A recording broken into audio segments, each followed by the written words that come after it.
السلام علیکم ورحمۃ اللہ وبرکاتہ۔ نحمدہ ونصلی ونسلم علی رسولہ الکریم، اما بعد فاعوذ باللہ من الشیطان الرجیم، بسم اللہ الرحمن الرحیم۔ اذ قال اللہ یا عیسیٰ انی متوفیک ورافعک الی ومطہرک من الذین کفروا وجاعل الذین اتبعوک فوق الذین کفروا الی یوم القیامہ ثم الی مرجعکم فاحکم بینکم فیما کنتم فیہ تختلفون۔ صدق اللہ العظیم۔ اللہم صل علی سیدنا و مولانا محمد الفاتح لما اغلق والخاتم لما سبق والناصر الحق بالحق وآلہ وصحبہ وبارک وسلم۔ اللہم انفعنا بما علمتنا وعلمنا ما ينفعنا وارزقنا علما نافعا سبحانک لا علم لنا الا ما علمتنا انک انت العلیم الحکیم۔ میں آغاز گفتگو میں مخدوم مکرم جناب پیر سید بدر مسعود شاہ گیلانی صاحب زیب سجادہ آستانہ عالیہ نوریہ چورا شریف کی خدمت میں ہدیہ تبریک و تحسین پیش کرتا ہوں، جنہوں نے اس شدید پرفتن دور میں عقائد اہل سنت کانفرنس کے عنوان سے متعدد باوقار علمی اور فکری نشستوں کا نہایت ہی مفید اور ایک مؤثر سلسلہ شروع کیا، جو کہ قبلہ پیر صاحب کے درد دل اور امت کے لیے خیر خواہی کا بین اور روشن ثبوت ہے۔ ارشاد نبوی علی صاحب الصلاۃ والسلام ہے، الدین النصیحہ، دین خیر خواہی کا نام ہے۔ مکتوبات مجدد رحمہ اللہ میں منقول اس فارسی شعر کی صورت بارگاہ الہی میں میں قبلہ پیر صاحب کی، آپ کے جملہ مریدین، معتقدین، محبین اور ہم سب کی کوششوں اور کاوشوں کی بارگاہ الہی میں شرف قبولیت کی التجا ان الفاظ سے کرتا ہوں۔ میں توانی کے دہی اشک مرا حسن قبول، میں توانی کے دہی اشک مرا حسن قبول، تو کہ در ساختائی قطرہ بارانی را۔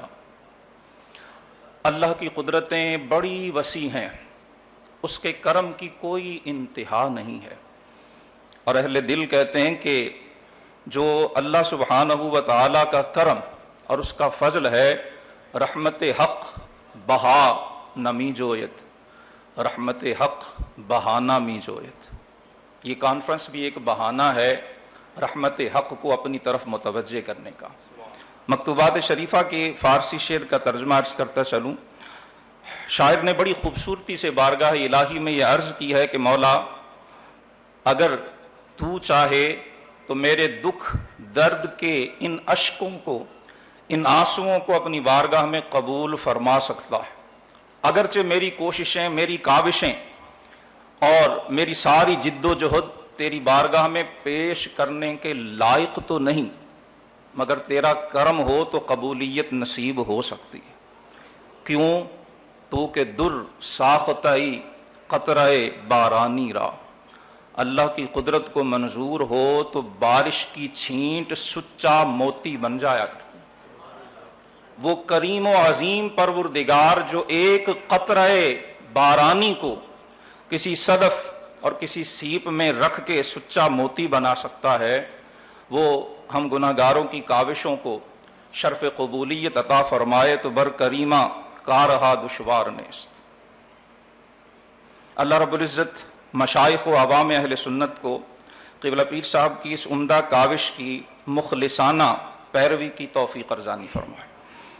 آج کی کانفرنس کا عنوان عقیدہ ختم نبوت ہے، اور اپنے محسن و مربی جناب professor doctor Humayun Abbas Shams, dean faculty of oriental and Islamic learning, government college university Faisalabad کے حکم اور مشاورت سے میں اپنا مقالہ حضرت سیدنا عیسیٰ ابن مریم علیہ السلام کی رفع و نزول آسمانی کا عقیدہ اس عنوان سے پیش کروں گا.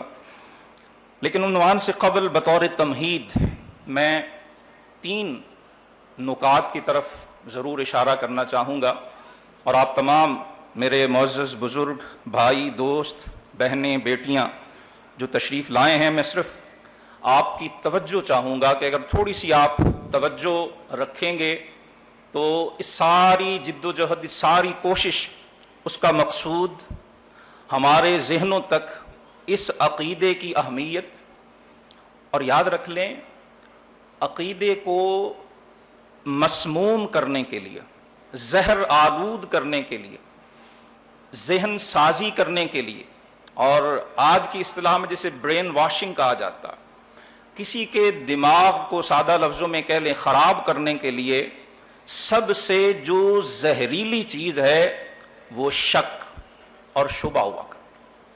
شبے اور شک کا بیج جب کسی دماغ میں بو دیا جائے تو پھر شجر ایمان کا ہرا بھرا رہنا بڑا مشکل ہو جایا کرتا. لہذا مرزا قادیان اور اس کی ذریت جو مختلف قسم کے شکوک و شبہات سننے والی سماعتوں اور دماغوں تک منتقل کرنے کی کوشش کرتے ہیں، ان کے سمجھ لیجئے رد کے لیے، ان سے بچنے کے لیے، اور ان کے ان زہریلے جراثیم سے خود کو محفوظ رکھنے کے لیے اگر ہم ان 3 باتوں کو فوکس کر لیں گے، سمجھ لیں گے، تو ہمیں عقیدہ ختم نبوت اور اپنے ایمان پر مستحکم اور مضبوطی سے جمے رہنے میں مدد ملے. سب سے پہلا نقطہ جو میں عرض کرنا چاہتا ہوں کہ یہ بات 2 ٹوک انداز میں واضح رہنی چاہیے. ایک ہے عقیدہ ختم نبوت، اور ایک ہے جناب سیدنا مسیح عیسیٰ ابن مریم علی نبینا وعلیہ الصلاۃ والسلام کے بارے میں رفع و نزول جسمانی کا عقیدہ. یہ بالکل 2 علیحدہ علیحدہ چیزیں. جس فتنے کے حوالے سے ہم اکٹھے ہیں، فتنہ قادیانیت ہو یا کوئی بھی فتنہ ہو، ان کی سب سے پہلی کوشش یہ ہوتی ہے کہ چیزوں کو مکس اپ کیا جائے. جسے علماء خلط مبحث کہتے ہیں کہ موضوع کچھ ہوتا ہے، بات کوئی اور ہوتی ہے، اور درمیان میں ایک اور چیز کو شامل کر کے سننے والوں کی توجہ کو اصل مقصود سے ہٹا دیا. لہذا اپنا اصل مقصود ہمارے ذہنوں میں بالکل واضح ہونا چاہیے کہ اس مسئلے کا، جس کے حوالے سے میں گزارشات عرض کرنا چاہتا ہوں آج، جناب سیدنا عیسیٰ علیہ السلام کے رفع و نزول آسمانی کا عقیدہ، اس کا ڈائریکٹلی عقیدہ ختم نبوت سے تعلق نہیں.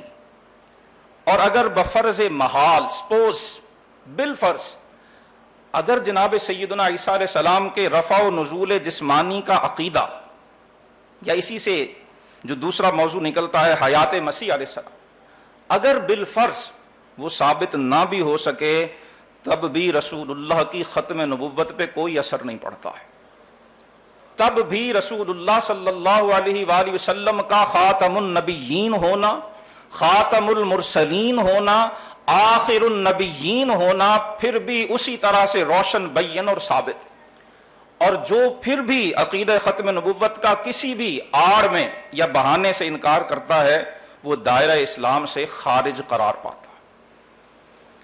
دوسرا نقطہ یہ ذہن میں رکھیے کہ قرآن و حدیث لازم و ملزوم ہیں. یہ کہنا کہ جی قرآن میں یہ کہا گیا، یہ لفظ آ گیا ہے، یہ جملہ آ گیا ہے، یہ اصطلاح آ گئی ہے، اور اس آڑ میں ذخیرہ حدیث کا انکار کر دینا، یہ بڑی گہری سازش ہے، اور یہ اتنی مکارانہ چال ہے کہ عام مسلمان اکثر و بیشتر اسے علیحدہ علیحدہ سمجھ نہیں پاتا. لہذا یہ اصول ذہن میں رکھیں کہ جو حدیث کا انکار کرتا، جزوی طور پہ کرے یا کلی طور پہ کرے، وہ صرف حدیث کا انکار نہیں ہے، وہ درجنوں قرآنی آیات کا انکار، اور قرآن کی ایک آیت کا انکار بھی سارے قرآن کے انکار کے مترادف ہے. اور تیسرا نقطہ میں قدرے تفصیل سے عرض کرنا چاہوں گا. اس کا مقصد اس تیسرے نقطے کا یہ ہے، تاکہ ہم سمجھ سکیں کہ وہ حالات کیا تھے، وہ فیکٹرز کیا تھے، وہ عوامل کیا تھے جن کی وجہ سے مرزا قادیان کو یہ جرت ہوئی اور اس نے یہ جو ڈرامہ اور ایک بہت بڑا دھوکہ اور ایک بہت بڑی سازش امت مسلمہ کے خلاف کی ہے، اس کے پس پردہ محرکات کیا تھے۔ گزشتہ تقریباً 2 صدیوں سے، 18ویں 19ویں 20ویں 3 صدیاں یا 2 کہہ لیجئے، ان میں اسلام کو جس سب سے بڑے بحران کا سامنا ہے وہ مسلمانوں کی مغرب سے علمی مرعوبیت اور اس کے نتیجے میں جنم لینے والی ذہنی اور فکری غلامی ہے، جس کا اظہار اپنے مسلمہ عقائد و نظریات سے انحراف کی صورت میں سامنے آتا ہے۔ یہ انحراف اور پھر انکار یہ بے یقینی یا عدم اعتماد کی کوکھ سے جنم لیتا ہے، اور بجا فرمایا حکیم الامت رحمہ اللہ نے کہ سنہ تہذیب حاضر کے گرفتار غلامی سے بدتر ہے بے یقینی۔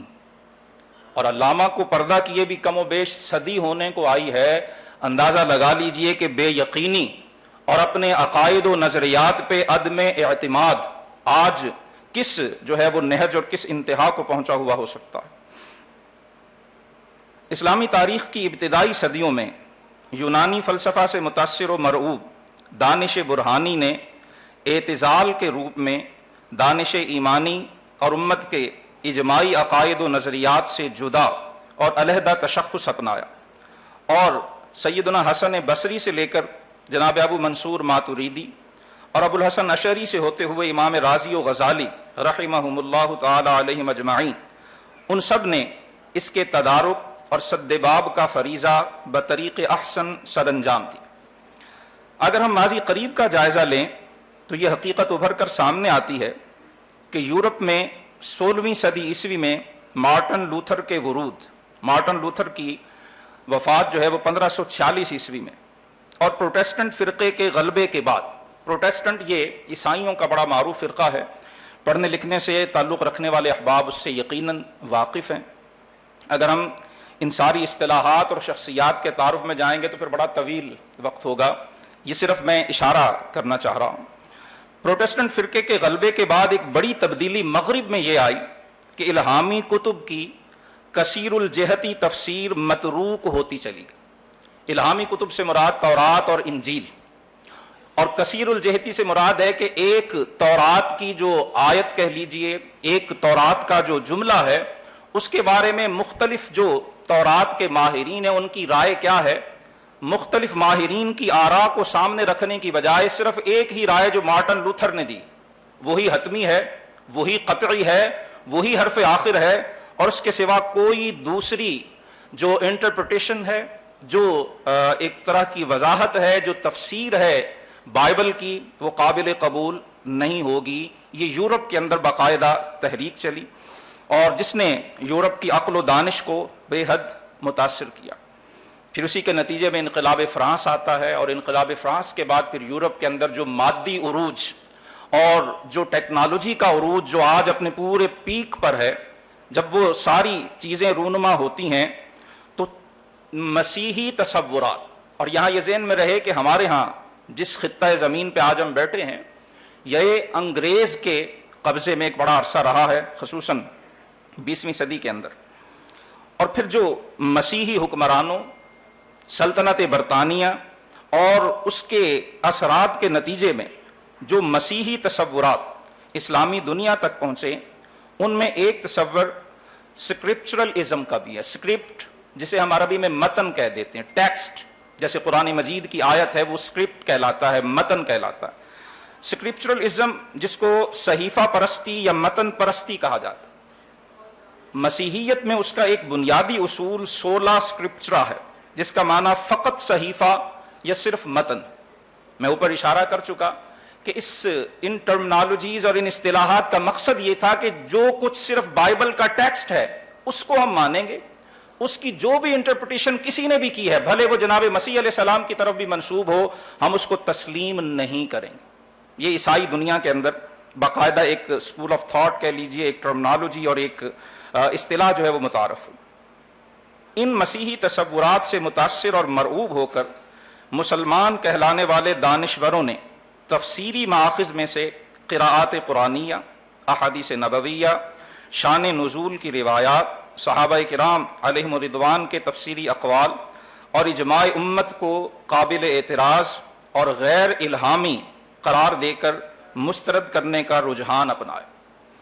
نتیجتاً ما بعد الطبیعیاتی امور، ما بعد الطبیعیاتی امور سے مراد ہے وہ چیزیں جنہیں ہم اپنے حواس ظاہری سے نہیں جان سکتے، وحی اور فرشتے، جنت، دوزخ، آخرت، اور اسی طرح سے کر کے جنات، انبیاء کرام کے معجزات، اولیاء کاملین کی کرامات، یہ ساری چیزیں ما بعد الطبیعیاتی امور میں آتی ہیں۔ اس سارے نتیجے میں ان چیزوں کا وجود ملائکہ، جنات، جنت، دوزخ، معجزات و کرامات، یا تو کھلم کھلا اس کا انکار کیا گیا، اور یا ایسی بعید اور دور دراز تعویلات کا سہارا ڈھونڈا گیا جن سے ان امور کی اہمیت بالکل ختم ہو جاتی اور دم توڑ دیتی۔ ان نظریات کے حاملین کو اگر ہم ایک کرونیکل آرڈر کے اندر، ایک تاریخی ترتیب اور واقعاتی ترتیب میں دیکھنا چاہیں تو ایک بڑی مربوط، ایک بڑی مینجڈ، ایک بڑی ویل آرگنائزڈ پوری موومنٹ ہمارے سامنے آتی ہے جو استعماری طاقتوں اور استشراقی کاوشوں کا ثمرہ اور ماحصل دکھائی دیتی ہے۔ میں صرف بطور مثال یہ چند جو اعداد و شمار ہیں آپ کی خدمت میں رکھنا چاہوں گا۔ مارٹن لوتھر کا بھی ذکر ہوا، 16ویں صدی میں اس کا ظہور ہوتا ہے۔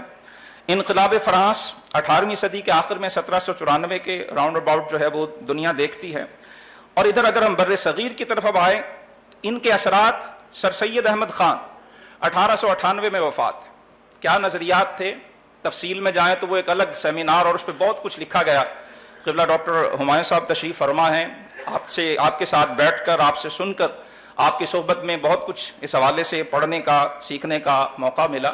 سر سید احمد خان نے بھی رفع و نزول مسیحی کا انکار نہیں کیا۔ بہت ساری، میں نے جو ابتدا میں خلاصہ عرض کیا، اگر آپ اس کو پیش نظر رکھیں کہ جو اسکرپچرلزم کی تحریک مسیحیت میں آئی، اور سر سید صاحب کی جو ایک ڈسٹنگوش پوائنٹ ہے، نقطہ امتیاز ان کا ہے کہ وہ زمانے میں جسے ہمارے ہاں 7 سمندر پار جانا کہتے تھے، وہ گئے، وہاں سے انہوں نے اکتساب کیا۔ کیا اکتساب کیا؟ وہ ان کی تحریریں بتاتی ہیں۔ غلامی سے بدتر ہے بے یقینی۔ وہ بے یقینی کا زہر اپنے ساتھ لے کر آئے اور پھر اپنی تحریروں، اپنی تقریروں، اپنی رائٹنگز، اپنی کتابوں اور ان کے ذریعے سے انہوں نے وہ امت کے نوجوانوں کے ذہن میں اس کا پودا کاشت کیا۔ اور آپ کو حیرت ہوگی کہ سر سید احمد خان اور مرزا قادیان کا زمانہ بالکل ایک، میں جو ایک کرونیکل آرڈر عرض کر رہا ہوں کہ مارٹن لوتھر 16ویں صدی، انقلاب فرانس 18ویں صدی۔ انقلاب فرانس کے جو مادی، جو ٹیکنالوجی، جو ظاہری چیزیں، ایجادات کا جو ایک روب تھرڈ ورلڈ کی دنیا پر، اور مسلمان جو بدقسمتی سے صدیاں ہو گئی ہیں علم و تحقیق سے دامن چھڑائے بیٹھے۔ اور میں یہ بات عرض کرتا ہوں، بڑے دکھی دل سے عرض کرتا ہوں، سننے میں شاید ہمیں تلخ لگتی ہے، لیکن حقیقت یہ ہے کہ ہمارے حکمران ہی نہیں، عام لوگ بھی ہم علم دشمن بن چکے ہیں۔ میں بڑی معذرت کے ساتھ یہ اصطلاح استعمال کر رہا ہوں، لیکن اگر آپ تھوڑا سا اس کو دیکھیں گے تو ہمارے عوام الناس تک ہم علم دشمن رویے اپنائے ہوئے صدیوں سے۔ جو قوم من حیث القوم، ایک آدھ شخص نہیں، ایک آدھ ملک نہیں، ایک آدھ حکمران نہیں، اور بڑی معذرت کے ساتھ ایک آدھ خانقاہ نہیں۔ یہ تو آج ایک ایکسیپشنل کیس دکھائی دے رہا ہے کہ ایک خانقاہ کی طرف سے ایسا علمی اور فکری پروگرام۔ اللہ پاک قبلہ پیر صاحب کی عمر دراز فرمائے، آپ کی اس تحریک میں اللہ برکت عطا فرمائے، اور اللہ کرے کہ ہماری خانقاہیں اس پہلو پہ سوچنے پہ آمادہ ہوں۔ لیکن عرض کر رہا ہوں کہ صدیوں کی علم دشمنی، اس کے نتائج اور اثرات بہرحال ہم بھگت بھی رہے ہیں اور بھگتنا پڑیں گے جب تک ہم اپنے رویے تبدیل نہیں ہے۔ ان اللہ لا یغیر ما بقوم حتی یغیروا ما بانفسہم۔ مرزا قادیان 1908 میں واصل نار ہوتا ہے، ابھی ہم نے سنا ہے۔ 1898 میں سر سید احمد خان کی وفات ہے، 1908 میں مرزا قادیان ہے۔ پھر اس کے بعد اگر کرونیکل آرڈر سے ہم چلیں تو حمید الدین فراہی صاحب کا نام آتا ہے، 1930 میں ان کی وفات ہے۔ اصلاحی صاحب کے 1997 میں، لیکن ذہن میں رہے کہ فراہی اور اصلاحی صاحبان نے اس مسئلے کا جس پہ میں گفتگو کر رہا ہوں، رفع و نزول آسمانی جناب عیسیٰ علیہ السلام کا، اس کا انکار نہیں کیا۔ اصلاحی صاحب نے بھی اس کو تسلیم کیا ہے اور جو فراہی صاحب نے بھی کیا ہے. ہاں ان کے تلمیذ اور ان کی فکر کو آگے پروان چڑھانے والے جاوید احمد غامدی صاحب نے کھلم کھلا رفع و نزول عیسیٰ علیہ السلام کا باقاعدہ انکار کیا ہے. البیان اپنے ترجمے میں بھی اور تفسیر میں بھی اور اپنی گفتگو میں بھی ان کے لیکچر یوٹیوب پر موجود ہیں. لیکن یہ غامدی صاحب جو ہیں یہ صرف اکیلے اس فکر کو آگے بڑھانے والے نہیں. یہ اگر ہم پیچھے سے دیکھیں تو یہ سر سید صاحب اور پھر فراہی صاحب اور اصلاحی صاحب کا ایک جو اگلا درجہ یا رتبہ ہے، یا جس سمت کو انہوں نے فکر کو چلایا تھا غامدی صاحب نے اسے نقطہ عروج پہ پہنچایا. تمنا عمادی صاحب 1972 میں آتے ہیں، پھر پرویز صاحب 1985 میں وفات. یہ ایک پورا سیکوینس اور ایک ربط ہے. ان سب لوگ یہ سب جو ہیں مرزا قادیان سمیت ان میں جو نقطہ اشتراک ہے سوائے دو شخصیات فراہی صاحب اور اصلاحی صاحب، ان میں نقطہ اشتراک جناب عیسیٰ علیہ السلام کے رفع و نزول جسمانی کا انکار کرنا. اور پھر اگر ہم اس کے ساتھ یہ ایڈ کر لیں کہ خود بر صغیر میں، یہ تو ہم نے یورپ کی بات کی کہ اسکرپچرلزم وہاں سے آیا، خود یورپ میں بر صغیر کے اندر اکبر کے دین الہی کی صورت میں الہاد، بے دینی اور امت کے اجماعی عقائد تو چھوڑ دیجئے، خود قرآن و سنت کی نصوص صریحہ کا انکار جس طرح سے اس نے کیا. اور یاد رکھ لیجئے اکبر تو ان پڑھ تھا. اکبر کے فتنہ دین الہی کی بنیادیں کسی ان پڑھ نے نہیں، پڑھے لکھے نے رکھی. ابو الفضل اور فیضی کے نام دنیا جانتی ہے. خانقاہ مجددیہ نقشبندیہ سلسلے پہ آج ہم حاضر ہیں. آپ احباب نے یقیناً قبلہ پیر صاحب سے سنا ہوگا کہ پھر جس طرح سے شیخ مجدد رحمہ اللہ تعالی نے اکبر کے اس فتنے کی سرکوبی کی، بیخ کنی فرمائی اپنی تحریروں سے. لیکن آپ نے بیخ کنی صرف، پھر عرض کروں کہ یہ دکھی دل کی باتیں ہیں، ان کو خدارہ طنز مت سمجھیے گا. حضور قبلہ مجدد الفسانی نے صرف پھونکے مار کے، صرف تعویذ لکھ کے، صرف نذرانے لے کر اور صرف اپنی تعریفیں اپنے سامنے کروا کے اس فتنے کا رد نہیں کیا. آپ نے گوالیار کی قید کی صعوبتیں اٹھائیں اور پھر اللہ پاک نے برکت بھی رکھی اور آپ جو ہے وہ ہند میں سرمایہ ملت کا نگہبان اللہ نے بر وقت کیا جس کو خبردار. تو یہ چیز بھی ذہن میں رکھیں. پھر اگر ہم مرزا قادیان کی طرف آتے ہیں تو اس سے ہمیں بات کو سمجھنے میں مدد ملتی ہے کہ وہ پس منظر کیا تھا، وہ ہسٹوریکل فیکٹرز کیا تھے، وہ تاریخی عوامل کون سے تھے جس نے مرزا قادیان کو یہاں تک پہنچنے میں مدد دی، یا جن چیزوں سے اس کو انسپریشن ملی، اس کو ترغیب ملی اور وہ اس گمراہی اور ضلالت کے مقام تک پہنچا. اور یہ بھی تجزیہ اور مختصر سا جو نقطہ ہے یہ صرف بر صغیر کی حد تک. اگر ہم اسی صدی میں تھوڑا سا عربوں کی طرف جھانکیں اور عرب دنیا کو اگر اس پہ ہم نظر دوڑائیں، اسی صدی میں جب ہمارے ہاں سر سید مرزا قادیان، فراہی، عمادی اور پرویز صاحب آ رہے تھے، اسی زمانے میں عربوں میں صورتحال کیا تھی. میں صرف ایک مثال دینا چاہوں گا جس سے آپ کو سمجھنے میں مدد ملے گی کہ جب علم دشمنی کوئی قوم من حیث القوم اپنا لیتی ہے تو پھر اسے نہ اپنی منزل کی خبر ہوتی ہے، نہ سفر کا پتہ ہوتا ہے اور نہ سمت کا کوئی تعین اس کے ذہن میں باقی رہ جاتا. ہمارے ہاں تو ان لوگوں نے جناب عیسیٰ علیہ السلام کے رفع و نزول کا انکار کیا تھا. عربوں میں ڈاکٹر طہ حسین مصری نام کی ایک پرسنالٹی ہوئی ہیں، عربی ادب میں ان کا بہت بڑا نام ہے اور آپ حیران ہوں گے کہ یہ بھی اسی 20ویں صدی میں 1973 میں ڈاکٹر طہ حسین مصری کی وفات. مصر اور اس کے علاقے یہ فرانس کی نو آبادیاتی کالونی یا اس کے قبضے میں تھے اور بر صغیر انگریز کے قبضے میں تھے. ڈاکٹر طہ حسین مصری نابینا تھے، الازہر میں گئے، ایکسپیل کر دیے گئے، بڑے ذہین تھے، بے انتہا انٹیلیجنٹ تھے. یہ یاد رکھ لیجئے فتنوں کی بنیاد کبھی بھی کوئی عام شخص نہیں رکھ سکتا. بڑی بڑی اسٹیبلشمنٹس جو ہیں وہ کبھی بھی کسی عام بندے پہ سرمایہ کاری نہیں کرتی. وہ بڑی سمجھدار ہوتی ہیں اور بڑی محنت کرتی ہیں. وہ کسی عام آدمی کو، کسی آرڈنری پرسن کو وہ فتنوں کے لیے منتخب نہیں کرتے ہیں. They look for some extraordinary personalities جو ایک نمایاں اور عام لوگوں سے بہت زیادہ صلاحیتوں کے مالک لوگ ہوتے ہیں، انتخاب انہی کا کیا جاتا ہے. ڈاکٹر طہ حسین نو ڈاؤٹ کہ بہت انٹیلیجنٹ، بہت بڑا نام ہے، اس کو عمید الادب العربی 20ویں صدی میں کہا جاتا ہے. میرا ایم فل کا مقالہ اسی کی سیرت ذاتیہ پہ تھا. میں صرف ایک بات عرض کرنا چاہتا ہوں جس میں ہمیں 20ویں صدی کے آخر میں امت مسلمہ کا زوال کیا تھا، ان کے عقلی اور فکری معاملات کیا تھے. ڈاکٹر طہ حسین نے جناب ابراہیم علیہ السلام کے وجود کا انکار کیا. ڈاکٹر طہ حسین نے کہا کہ ابراہیم نام کی دنیا میں کوئی تاریخی شخصیت ہوئی نہیں ہے، یہ خیالی باتیں، یہ فرضی باتیں ہیں. اس نے کہا کہ ہر قبیلے کا جو سردار ہوتا تو اس کو ابراہیم کہہ دیتے. اندازہ لگائیے، بائبل کی، تورات کی، انجیل کی، قرآن کی 10 20 درجنوں نہیں سینکڑوں آیات ہیں، اور اس نے بیک جنبش قلم جناب ابراہیم خلیل اللہ علیہ السلام کے وجود کا ہی انکار کر.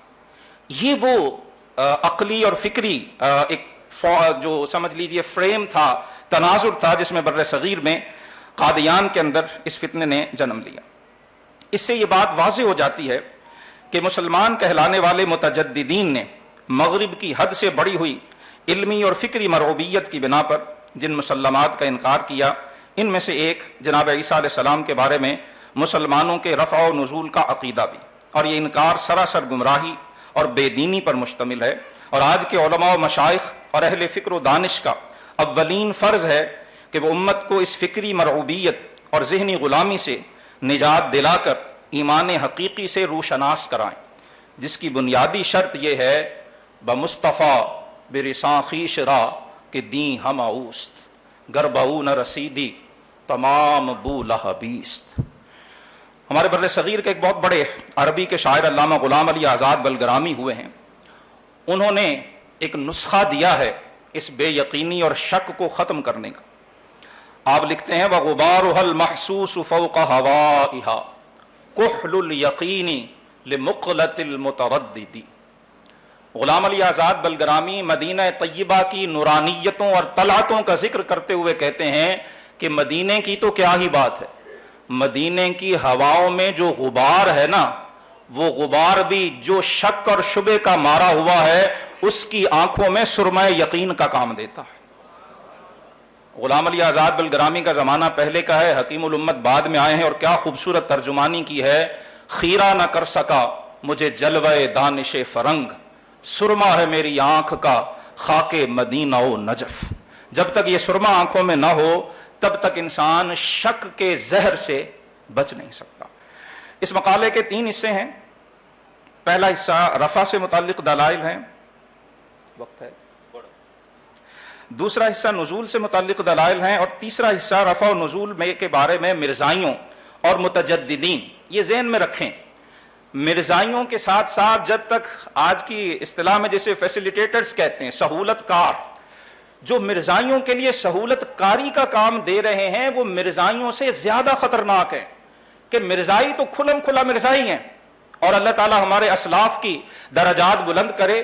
فیصل آباد نے تاریخ ختم نبوت میں بڑا عظیم کردار ادا کیا ہے، اور وہ کردار صرف علماء اور مشائخ نے نہیں، وہ عوام نے بھی کیا ہے، وہ تاجروں نے بھی کیا ہے، وہ وکلاء نے بھی کیا ہے، وہ پولیٹیشنز نے بھی کیا ہے، اور وہ صرف مردوں نہیں، وہ عورتوں اور خواتین نے بھی کیا.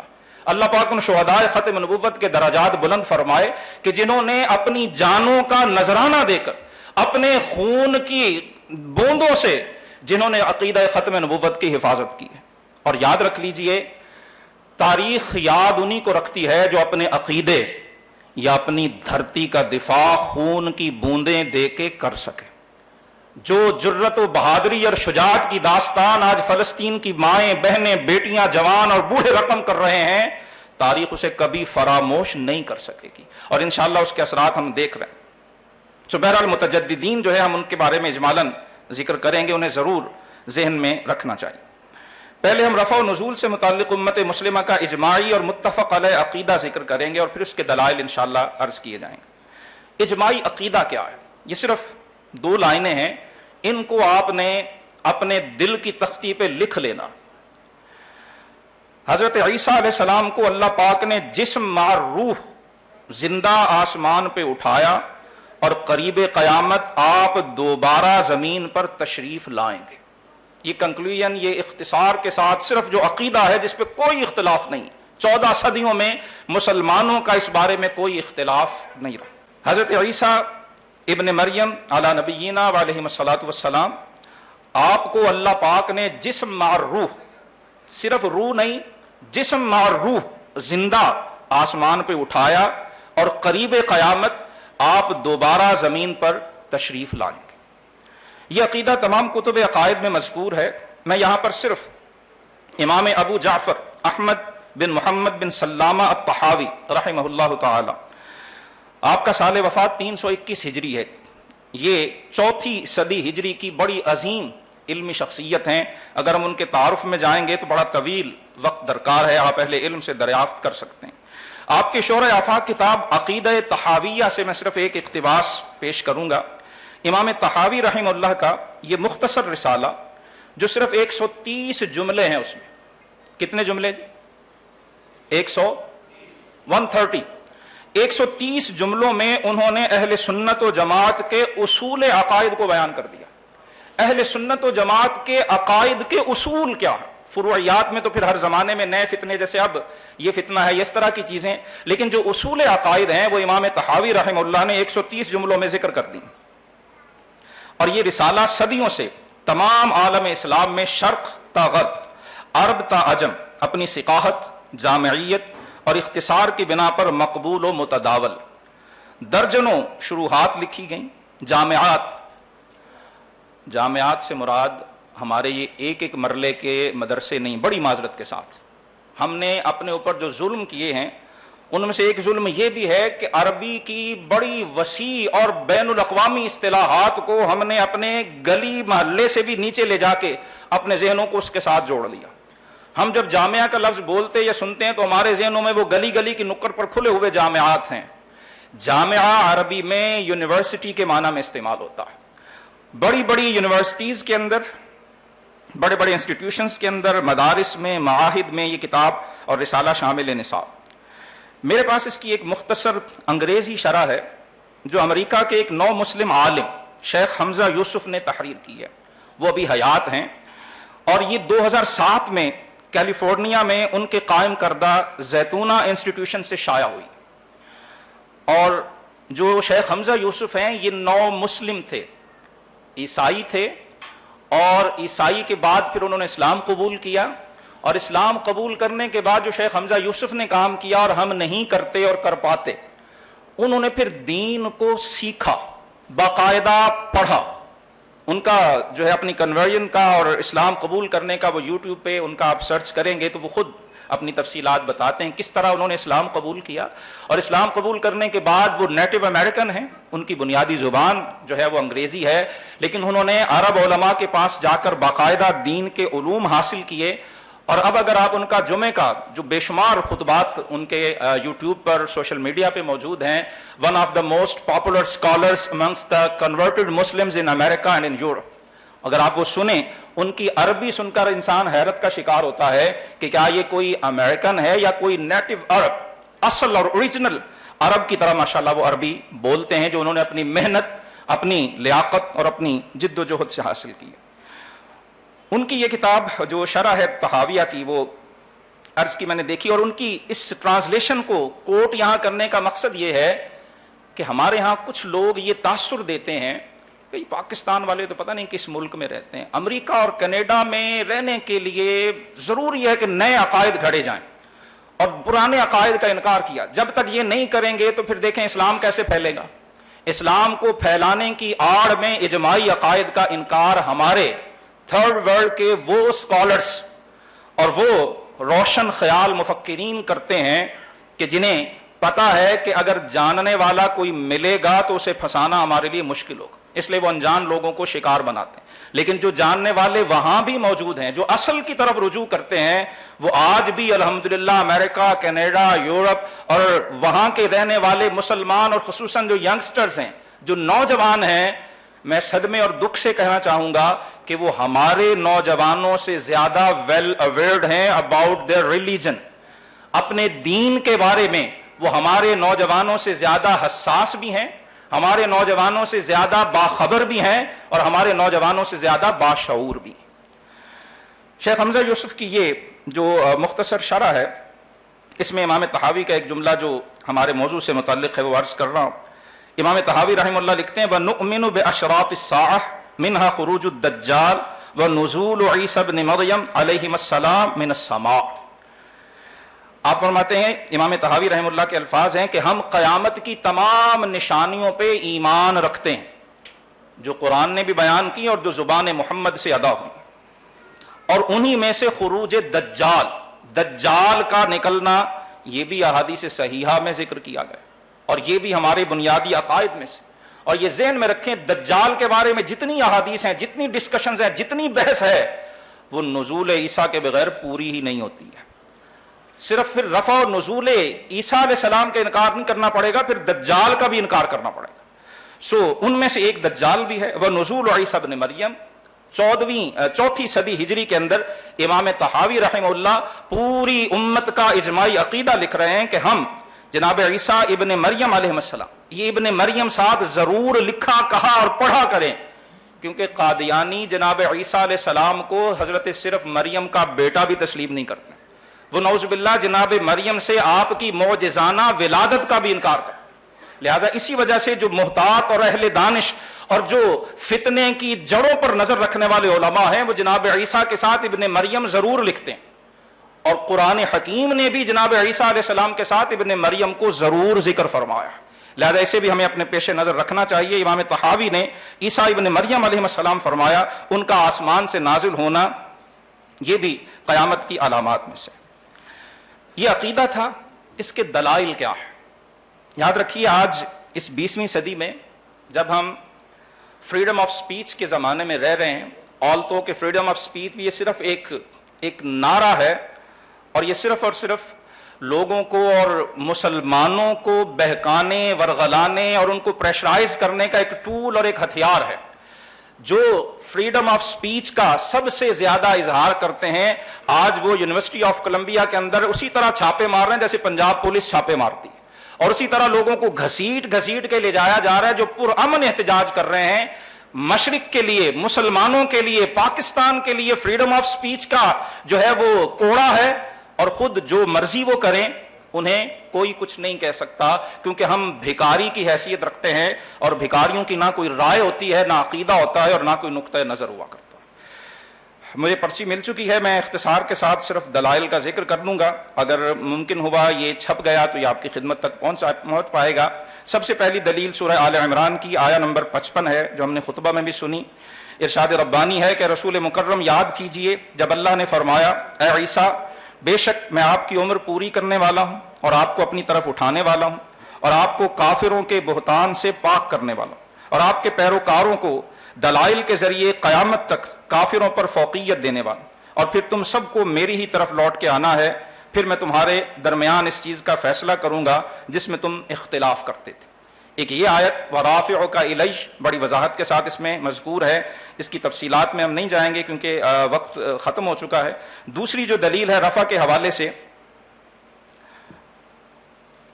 وہ سورہ نساء کی آیہ نمبر 157 اور 158 ہے، جس میں ارشاد ربانی ہے وَقَوْلِهِمْ إِنَّا قَتَلْنَا الْمَسِيحَ عِيسَى ابْنَ مَرْيَمَ رَسُولَ اللَّهِ، اور یہودیوں پر لعنت اس لیے ہوئی کہ وہ یہ کہتے تھے کہ ہم نے مسیح عیسیٰ ابن مریم اللہ کے رسول کو قتل کیا۔ وما قاتلوه وما صلبوه، نہ انہوں نے جناب عیسیٰ کو قتل کیا اور نہ انہیں سولی دی، ولکن شبہ لهم، لیکن معاملہ ان پر مشتبہ کر دیا گیا۔ اور جو لوگ اس میں اختلاف کر رہے ہیں وہ شک میں مبتلا ہیں، ان کے پاس سوائے اپنے ظن اور گمان کے کوئی دلیل نہیں۔ وما قاتلوه یقینا، اور انہوں نے یقیناً عیسیٰ علیہ السلام کو قتل نہیں کیا، بل رفعہ اللہ الیہ، بلکہ اللہ نے انہیں اپنی طرف اٹھا دیا۔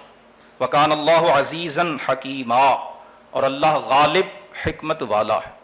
عزیز اور حکیم اللہ کی صفات ہیں۔ امام رازی اور دیگر مفسرین نے لکھا ہے کہ قرآن مجید کی جس آیت میں جو بات کہی گئی ہوتی ہے، اختتام آیت پر اللہ کی جو صفت ذکر کی جاتی ہے، اس کا آیت کے متن اور مضمون سے بڑا گہرا تعلق ہوتا ہے، اور خاص طور پر متجددین نظم قرآن کا بڑا شور مچاتے ہیں، لیکن اس عقیدے اور معاملے پہ وہ نظم قرآن کو بھی بھول جاتے ہیں۔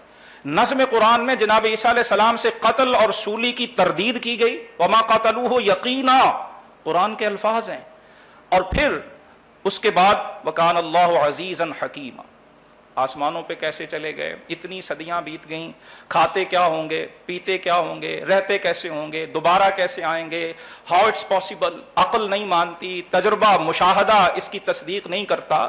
وَكَانَ اللَّهُ عَزِيزًا حَكِيمًا۔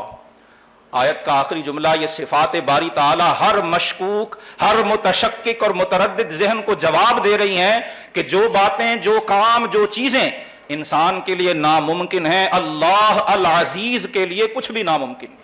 وہ ہر چیز پہ غالب ہے، اور جس کا اس کی عزت اور غلبے پہ ایمان ہے وہ شک اور شبے سے بچا رہا ہے۔ دوسرا حصہ نزول سے متعلق ہے۔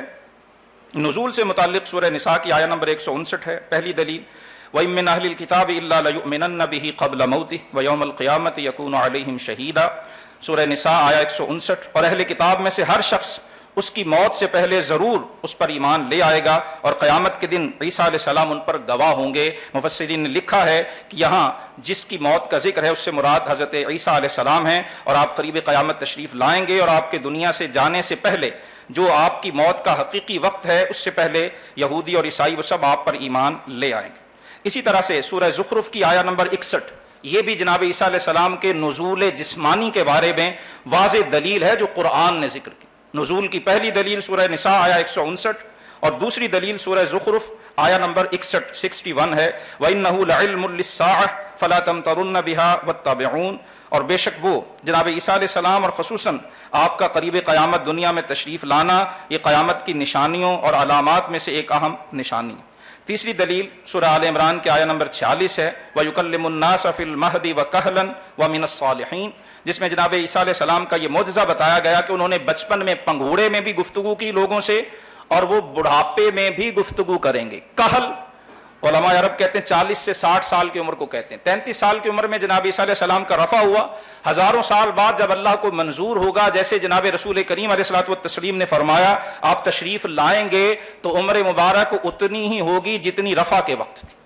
یہ آپ کا معجزہ ہوگا، اللہ کی قدرت کا اظہار ہوگا، اس لیے سورہ آل عمران میں کہلن کا خصوصاً ذکر ہے، وگرنہ بڑھاپے میں گفتگو کرنا اس میں کوئی خارق عادت، کوئی عام معمول سے ہٹ کر چیز نہیں ہے، جس کو قرآن جیسی کتاب جو بار بار کہتی ہے کہ یہ الحکیم ہے، حکمت والی کتاب ہے، اس میں ذکر کیا جاتا۔ اور نزول کے بارے میں سب سے واضح اور اہم دلیل رسول اللہ صلی اللہ علیہ وسلم کی احادیث ہیں جو حد تواتر کو پہنچی ہوئی ہیں۔ کثیر صحابہ نے، بعض علماء نے 70 صحابہ کا تذکرہ کیا ہے، اور علامہ غلام رسول سعیدی رحمہ اللہ نے 40 احادیث تفسیر تبیان القرآن سورہ نساء کی آیہ نمبر 159 کی تفسیر میں ذکر کی ہیں۔ 40 احادیث 40 میں رسول اللہ صلی اللہ علیہ وسلم نے جناب عیسیٰ علیہ السلام کے قریب قیامت نازل ہونے کا تذکرہ فرمایا۔ ایک شبہ ان احادیث کے بارے میں بعض لوگ انجان لوگوں کو یہ دیتے ہیں کہ جی یہ روایات جناب ابو ہریرہ سے مروی ہیں۔ حضرت ابو ہریرہ رضی اللہ تعالیٰ عنہ عظیم صحابی ہیں، اور شیعہ بھی آپ سے بڑا جو ہے وہ ناپسند کرتے ہیں، آپ کو مرزائی بھی بڑے ناپسند کرتے ہیں، متجددین کو بھی جو قدر مشترک ہے، متجددین کو بھی جناب سیدنا ابو ہریرہ رضی اللہ تعالیٰ عنہ کا نام سننا بھی اچھا نہیں لگتا ہے۔ لیکن یہ بھی صرف ایک غلط فہمی ہے۔ میں نے صرف جناب غلام رسول سعیدی رحمہ اللہ کی 40 احادیث کا راویوں کے لحاظ سے تجزیہ کیا۔ حدیث کا متن معروف ہے، ہم نے سنا ہوا ہے، جناب عیسیٰ علیہ السلام کے آنے کا سارا تذکرہ ہے۔ یہ کل 16 صحابہ ہے جن سے یہ 40 احادیث مروی ہیں، صرف حضرت ابو ہریرہ نہیں ہیں۔ حضرت ابو ہریرہ کے علاوہ حضرت سمرہ بن جندب، حضرت عبداللہ بن عامر، سیدنا امام حسین، حضرت ابو امامہ باہلی، حضرت عبداللہ بن مغفل، ام المومنین حضرت عائشہ صدیقہ، حضرت عمران بن حسین، حضرت اوس بن اوس، حضرت واثلہ بن الاسقا، حضرت انس بن مالک، حضرت مجمع بن جاریہ، حضرت ثوبان، حضرت حذیفہ بن اسید الغفاری، حضرت نواس بن سمعان، اور حضرت جابر رضی اللہ تعالی عنہ مجمعین۔